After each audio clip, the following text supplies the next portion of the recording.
مرتبہ جنگ کا ماحول ہے اور جنگ احد کا ماحول ہے۔ احد کی جنگ میں کفار مکہ پہلے سے مدینہ منورہ کے باہر آ کر میدان احد میں پڑاؤ ڈال چکے ہیں۔ صحابہ کرام نے مصطفیٰ جان رحمت صلی اللہ علیہ وآلہ وسلم سے عرضی کی کہ یا رسول اللہ، مکے کے کافر میدان احد میں آ کر پڑاؤ ڈال چکے ہیں، ہمارے سروں پہ جنگ مسلط کر دی گئی ہے۔ اللہ کے حبیب غیب دا نبی صلی اللہ علیہ وآلہ وسلم نے اپنے صحابی اور بڑے عظیم صحابی سیدنا امام عشق و محبت بلال حبشی رضی اللہ تعالیٰ عنہ کو طلب فرمایا۔ بلال کی آواز بہت اونچی تھی اور سیدنا بلال کی آواز میں بڑا سوز تھا، بڑا درد تھا، آواز بلند تھی۔ سرکار بلال کو مصطفیٰ جان رحمت نے بلایا، فرمایا بلال جاؤ بازاروں میں اعلان کرو، دکانیں بند ہوں۔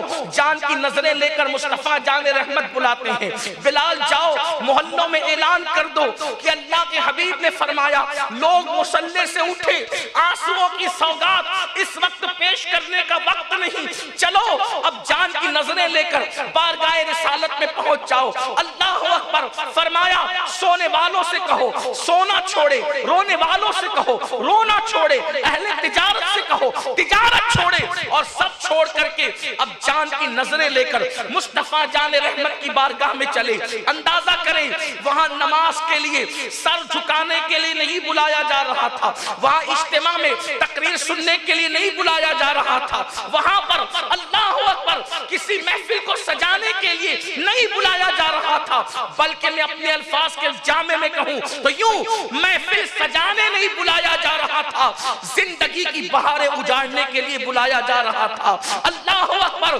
خطاب سننے کے لیے نہیں بلایا جا رہا تھا، بلکہ جانوں کو قربان کرنے کے لیے بلایا جا رہا تھا۔ کہتے ہیں سیدنا بلال حبشی دوپہر سے لے کے شام تک، شام سے لے کے رات تک، اور رات سے لے کر صبح تک پورے مدینہ منورہ اور اطراف و جوانب میں اعلان کرنے لگے لوگو چلو چلو، اللہ کے حبیب بلاتے ہیں، لوگو چلو چلو، مصطفیٰ جان رحمت بلاتے ہیں، تاجر تجارت چھوڑے، اہل دکان اپنا مال چھوڑے، سونے والے نیند چھوڑے، رونے والے مصلی چھوڑے، آؤ فغور گریہ کرنے والے گریہ چھوڑے، سب چلو حضور بلاتے ہیں۔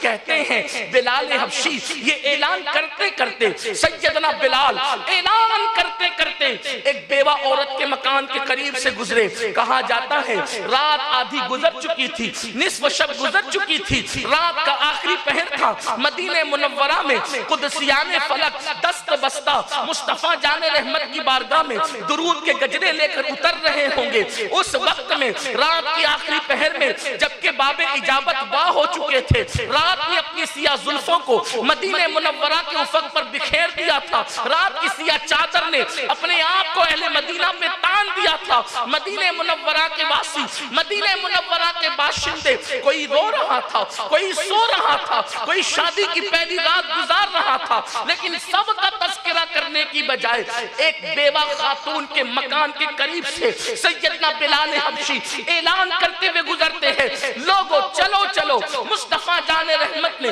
جان کی نظریں لے کر کے بلایا ہے۔ اللہ اللہ، بیوہ اٹھ کر کے بیٹھ گئی۔ ایک بیوہ عورت جو اپنے ایک لوتے بچے کو جس کی عمر 4 یا 5 سال کی صرف اپنی آگوش میں لے کر سو رہی تھی، بلال کی آواز نے اس کو بیدار کیا۔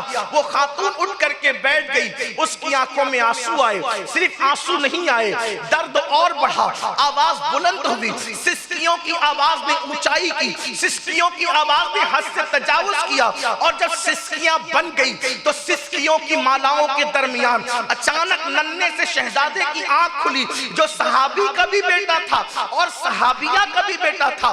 وہ خوش نصیب 4-5 سال کا بچہ، اس کے والد صحابی تھے جو شہید ہو چکے تھے میدان بدر کے اندر، اور اس کی ماں صحابیہ تھی۔ اللہ اکبر! ماں کی سسکیوں کی آہٹ نے اس ننھے سے بچے کو بیدار کیا۔ آنکھ کھلی، پہلا سوال ماں سے کیا، امی کیوں رو رہی ہو؟ رونے کا سبب مجھے بتاؤ، کیا میرے ابو کی تمہیں یاد آئی؟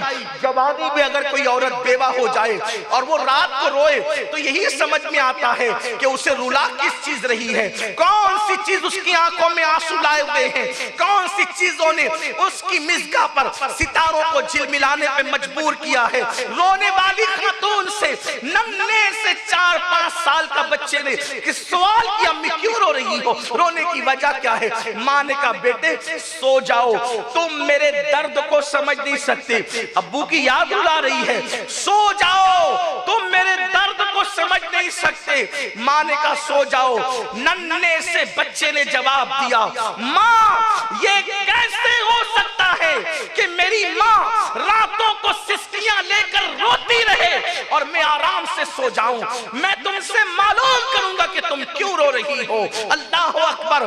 ماں نے کہا اگر پوچھنا ہی چاہتا ہے تو سن لے، ابھی تھوڑی دیر پہلے بلال حبشی یہاں سے گزرے اور اعلان کر رہے تھے احد کی پہاڑیوں کے دامن میں مکے کے گنڈے جمع ہو گئے اور انہوں نے مصطفیٰ جان رحمت کی شمع نبوت کو بجھانے کی ناپاک کوشش کی ہے۔